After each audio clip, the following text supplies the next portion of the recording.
think it's important to know all of that before you jump to conclusions that there's some law that we could have passed that could have prevented it. And there may be, but shouldn't we at least know the facts? We ought to be able to sit down, Democrats and Republicans, and talk about the whole range of issues. We could not even get past a bill that would take the terrorist watch list and prohibit them from buying a high-caliber weapon or any weapon. We couldn't even get that passed. So when you say what can be done, I don't know the answer to that. The focus quickly shifting for those Florida lawmakers, with the conversation now turning to guns in America. South Carolina Congressman Trey Gowdy, chairman of the House Oversight Committee, with me now. Sir, good morning to you. There's been a lot of news from the Hill that I'll touch on in a moment, but what do you tell Americans who think that Congress does not act, be it on mental health or guns or pick your topic? Well, the first thing I would say to this generation of children is how sorry I am. You have witnessed school shootings, mall shootings, concert shootings. There is no place that seems safe in our society. So as devastating as the loss of life is, the loss of innocence for this generation of children, I don't know anyone who would not pass a bill today that would prevent the next mass shooting.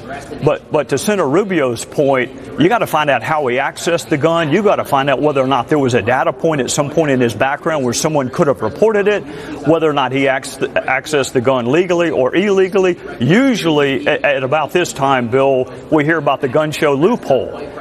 Fine, close the gun show loophole, but how many mass killings have resulted from guns purchased at gun shows? So my criticism of the Obama administration was we had an 8-year decline in gun prosecutions. My objective is to prosecute the person before he takes a life, enforce these laws for which the Obama administration said there was no jury appeal. I get it. I used to prosecute them. There's no jury appeal in prosecuting a prohibited person.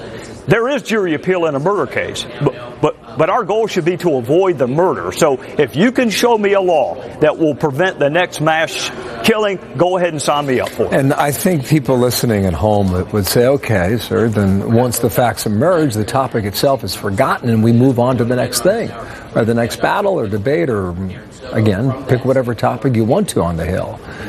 But there doesn't seem to be movement toward protecting America's kids. That's a strong indictment.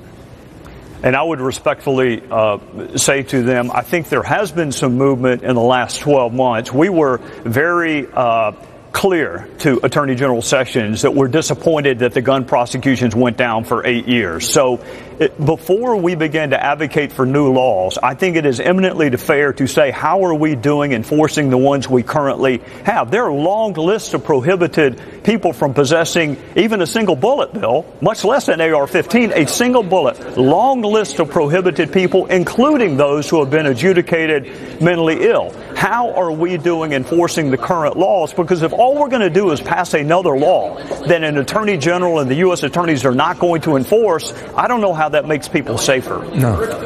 Sir, we've got a lot going on, as you can imagine. I know you've got a lot going on, too. The immigration debate on the Senate side, entering the House phase as well.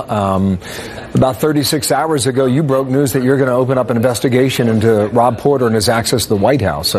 What have you learned, or what do you want to learn now? I want to understand the interim security clearance process and why there are so many folks in that interim status, because necessarily that means the investigation was not as fulsome as it should have been. That's the classified information security clearance part of it.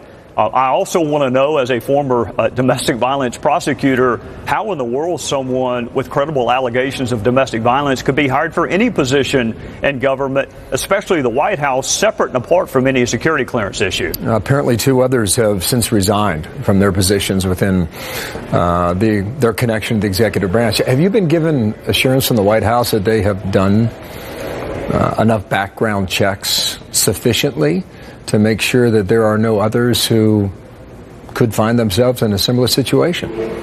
Haven't yet. We wrote them yesterday. I drafted another letter last night, actually, about the interim security clearance process and who's in it and whether or not you've received any derogatory information.